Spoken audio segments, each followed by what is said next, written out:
This video is sponsored by my favorite website creator, Squarespace, the best place to go when you want to get a domain or create a beautiful website or an online store. Okay, so we've been in this flat for 3 years now. 1 year pre-renovations and then almost 2 years since renovations finished. Do you remember how horrible this place was pre-renovations? It was so bad, and actually still I can't quite believe that we get to live here now, that this is our home. After so many years and 13 other flats before this one, it feels surreal to finally, for the first time in our adult lives, not being on our way. If we want to, we can just stay here forever. But of course, just because the place looks very nice indeed now, and the change from how it looked before is really quite dramatic, it's of course not perfect. This was our first time renovating and getting the opportunity to choose everything. And there are some things we're extremely pleased with, but also there are some things that we're like, Jesus, wish we hadn't done that. So here are 11-ish lessons that we've learned about interior design from living in this place. First, let's start with a mistake that we made, and it's a weird one. So we love our kitchen. It's so beautiful and elegant, isn't it? And the whole design idea, when it came to colors and patterns, started with the floors. I knew that I wanted a pattern-tiled floor for this kitchen because I was feeling a bit brave and I wanted the floors to be a statement. So this is a warm grey terrazzo style porcelain tile floor from Vitra, and I absolutely love it. A beautiful floor that makes this room just so special, especially with the staircase / storage unit in the other end of the kitchen leading up to the balcony. But because we went for a patterned floor, that dictated that we got a solid color grey countertop because we didn't want to overwhelm the eye. So there are two problems with this. First of all, a dotty speckled floor like this, if you drop something on it, like a piece of food or anything really, it disappears. You won't find it again. On the other hand, a solid color countertop means the opposite. You see everything, every crumb and every mess.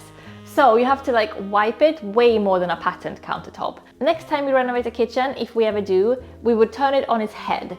Solid colored floors and a patterned countertop. But let's talk about a success in this kitchen. A choice that I would absolutely make again. Thin countertop. This is like, I think 15 millimeters, and it just makes the whole kitchen feel light and sleek and so Scandinavian chic. Especially in a kitchen with these many cabinets, like in a natural wood color. It can easily look heavy and bulky, but this light gray thin countertop makes like a freshness and a lightness to the whole kitchen, which I love. Another thing about gray, this is something that I have realized about neutral colors in general when we were like choosing which colors to go where. And this lesson goes through anything from like wall color to furniture color to how to decorate with smaller accessories. I found that like a neutral color like gray or beige, two of my favorite colors, to look fresh and inviting, there's a rule of thumb that's quite strange. Indoors, neutrals look better when slightly warmer. Outdoors, I find that they look better slightly colder. So to illustrate, for the kitchen, we went with a slightly warmer white wall color called jasmine white, and these sandy floor tiles right in between gray and beige for a touch of a warmer feeling. On the balcony though, we went with bright white walls and railing and a cold, fresh, light grey tiles. Because outdoors, warm neutrals can look sort of unfresh or dirty, and indoors, cooler neutrals can look cold and austere. So for me anyway, warm indoors, cold outdoors. That's what I always prefer. My top most favorite thing to do with any room in any flat that anyone can do relatively cheaply, and it has the by far biggest effect on a room, except for like, you know, painting the walls a completely different color maybe. And that is the simple little funhouse trick of mirrors. Mirrors are like windows or doors without knocking down walls. They make any space look lighter, brighter, much bigger, more open, and they even change how the sunlight moves. So if you ask me, every room should have at least one sizable mirror, but most of our rooms, you know, in this flat have 2 or, you know, 4, why not? So I have 2 tricks when it comes to placement. First and most important, to place a large mirror on the opposite wall of where you walk into a room. If you walk in through a door and it's met by just a wall, it makes it feel a bit like cramped. But if there's a mirror, it tricks the eye that the room continues to twice the width. So especially important in narrow rooms to like balance out the shortness of depth. It has made such a difference in our flat, and I think especially in the bathroom, which is an incredibly narrow space, and it felt quite claustrophobic before, but we put up this ridiculously large mirror in there, and it feels so spacious and nice now, even though it really is a slim little space. So the bigger the better with mirrors. Exaggerate, like you won't regret it. And the second little trick about placement, watch the sun. In winter, when we're like craving sunlight more than anything during those dark months, seeing where the sun comes in and where it disappears again in the early evening, that's where I like to place a mirror to like make the most out of the slim little light. So here in the living room, for example, the sun just barely comes in through that window in the late afternoon in winter before disappearing again, so very early. So placing a mirror in that place like that, it means the sun will be reflected and shoot off to the opposite wall, creating like double the sun play on the walls and on the floors for you or your cat to laze around in. Oh, and if you have a dark room, placing a large mirror in the darkest corner will take care of that like cave effect and brighten the place up. A big mistake that we made, placing our shower so close to the window. We asked the window guys, we asked the bathroom team, we asked everyone numerous times, are you sure this is a good idea? Are you sure the windows can handle the water? And everyone said, it's 100% fine, we do this all the time. The windows are made to withstand 30 years of rain from the outside, they can handle being close to a shower. Nope, they can't. Don't do it. Keep your shower and your bathroom window far apart, please. It has come to the point where David and I have to like wipe the window frame after every shower to protect the wood from moisture damage and mold. It's fine if we wipe it, but I mean, wiping off the window frame after every shower, it's annoying, like really annoying. One highly important lesson about floors, and this is such a success in our flat if you ask me, that we went with reclaimed wood floors instead of new wood. If there are 3 things in this flat that has made the biggest before and after impact, it's the floor tiles in the kitchen, it's knocking down the wall behind me to insert those antique double doors, and it's the reclaimed wood floorboards throughout the flat. New wood, it looks new.